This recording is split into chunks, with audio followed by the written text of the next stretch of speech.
parler de la matière, pour vous parler du corps et du fait que le corps a un mouvement interne qui peut parfois se trouver bloqué parce que des émotions fortes et pas acceptées se sont cristallisées et ça a créé des nœuds au niveau du corps. Donc ça peut être au niveau des fascias. Donc un fascia, pour vous donner un exemple, la plaie est un fascia. Donc c'est la peau qui maintient les poumons. Enfin voilà, il y a plein de fascias dans le corps. Et les fascias sont particulièrement réceptifs au stress, aux émotions, à toute notre histoire de vie. Enfin, tout est un peu, tout s'y inscrit. Ce que j'ai envie aussi de partager avec vous, c'est que vraiment, hein, pour le découvrir et le sentir de plus en plus chaque jour, le corps est une bibliothèque formidable. Une bibliothèque qui contient à peu près absolument tout de nous, de notre premier souffle à notre dernier.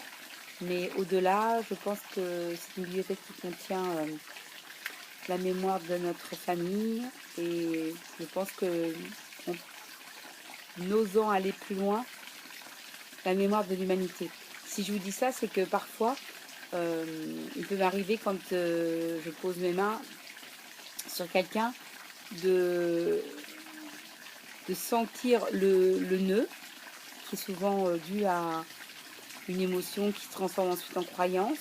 Mais souvent, c'est comme si en arrière-plan, je touchais la croyance, mais qui est au-delà de la personne. La croyance qui a des millénaires, qui date depuis des millénaires. Comme si vraiment dans ce corps, tout était inscrit, tout de l'humanité.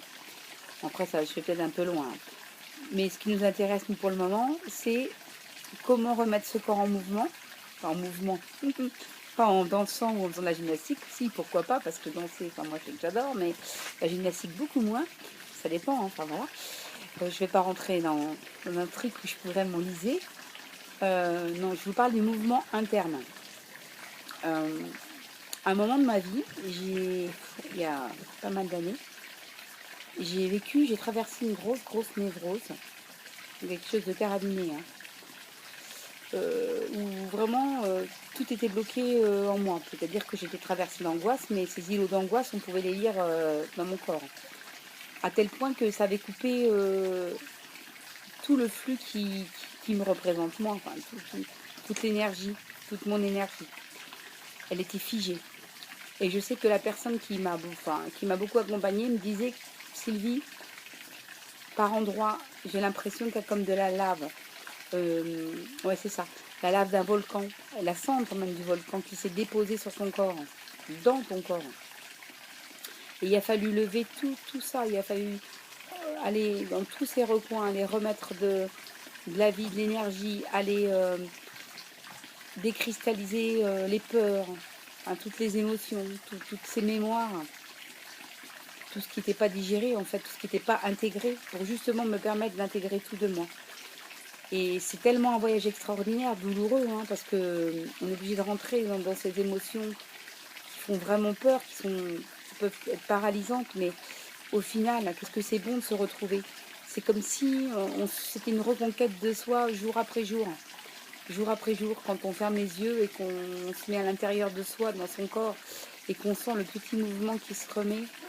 Voilà, quand on sent encore une dureté, un petit truc qui est figé, quand on sent quelque chose qui est des fois anesthésié, comme l'impression de fourmi, quelque chose qui n'est pas présent. Ouais, c'est ça, de fourmilleux, d'anesthésié. Et quand on sent ça se lever à l'intérieur de soi, c'est magnifique parce que ça s'accompagne toujours d'une conscience qui s'agrandit et qui s'élargit. Voilà, une conscience de soi, de ce qu'on est, de notre vibration profonde et première, qui est en fait unique. Donc voilà, maintenant, en ayant fait ce voyage et en continuant à le faire, parce que ça s'arrête évidemment jamais, je comprends que le corps est indispensable à la vie et que c'est le réceptacle de tout de nous et qu'il est impérieux d'en prendre conscience et de lui permettre cette nouvelle conscience, de lui permettre de laisser infuser en elle une nouvelle énergie, une nouvelle vibration qui fera qu'on sera de plus en plus nous-mêmes et qu'on pourra donc être de plus en plus dans des relations justes, des relations qui se passent de mots, quoi. Des choses qui sont de cœur à cœur. Hein. Voilà, c'est ça un peu le truc, le chemin. Donc moi je suis en chemin, on est tous, hein, bien sûr.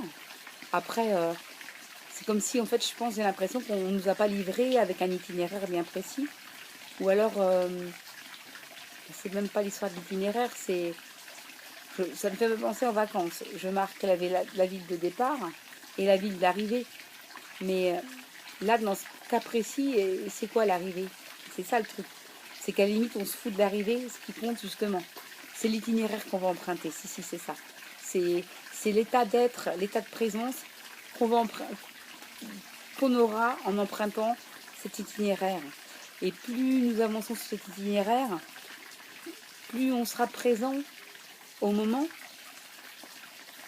plus ça sera bon à vivre en fait. Ça ne deviendra plus une calamité, la vie sera plus un poids, sera plus une angoisse, une tristesse, une incompréhension, ça sera plus un chemin où les blessures se réouvrent sans arrêt. Bien sûr qu'il y en a encore qui vont se réouvrir. Et tant mieux dans le sens où merci les personnes qui vont réouvrir mes blessures, parce qu'elles me montrent qu'elles sont là. Sinon, je les aurais zappées, oubliées, et voilà. Et plus je vais aller dans ces blessures, plus je vais me guérir et plus je vais me rencontrer. Donc voilà, c'est ça que j'ai envie de vous proposer. Donc quand je vous accompagne en séance, c'est ce vers quoi on va, mais en passant par le corps, c'est-à-dire que moi je me rends bien compte que maintenant quand je propose ne serait-ce qu'un massage de pied, il y a toute la personne qui vient sous ma main et que ce mouvement merveilleux qui se remet à vibrer, voilà, c'est quelque chose qui vous permet de vous reconnecter, de vraiment devenir de plus en plus ce que vous êtes. Donc voilà, je voulais vous partager toutes mes découvertes. Hein. Je suis certainement qu'au début et puis voilà.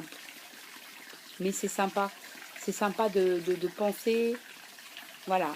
Ok, l'esprit, on travaille à cet esprit, mais voilà, on travaille avec le corps, pour le corps, avec le corps. Cet outil merveilleux, voilà, qui est encore loin de nous avoir révélé toutes ces richesses, sa substance. Il ne nous a encore pas révélé non plus où il voulait nous emmener réellement.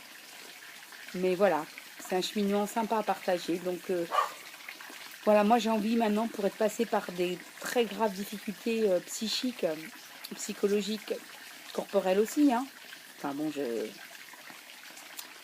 gravité corporelle, après, chacun y met son curseur. Hein. Mais ce que je veux vous dire, c'est que voilà, il y a toujours une possibilité de cheminer vers un mieux. Et ce mieux, c'est pas ne pas avoir d'émotions. Pas du tout. Ce mieux, c'est vivre les émotions pleinement, en sachant qu'elles ont toujours un message à nous donner. Un message, c'est notre propre message. Nous nous envoyons des messages tout le temps. C'est-à-dire que même dans dans nos rencontres, dans les gens qu'on côtoie, dans notre environnement, voilà, on fait que créer les événements, enfin les choses propices, les rencontres propices à nous révéler à nous-mêmes. Tout est catalyseur, tout est un miroir. Voilà. Donc je suis super heureuse d'accompagner déjà beaucoup de personnes vers cette découverte de la touche d'or qu'ils ont en eux. Hein. Et du coup, voilà, je suis super heureuse de partager ça avec vous et toujours ok pour vous recevoir et vous proposer peut-être une pratique de plus en plus différente, on va dire, parce que voilà, je me rends compte qu'il y a 1000 façons d'accompagner et 1000 façons de lire votre vibration. Donc si vous voulez venir vous découvrir un peu plus, je suis là pour vous recevoir avec un grand plaisir. Voilà, et à très bientôt.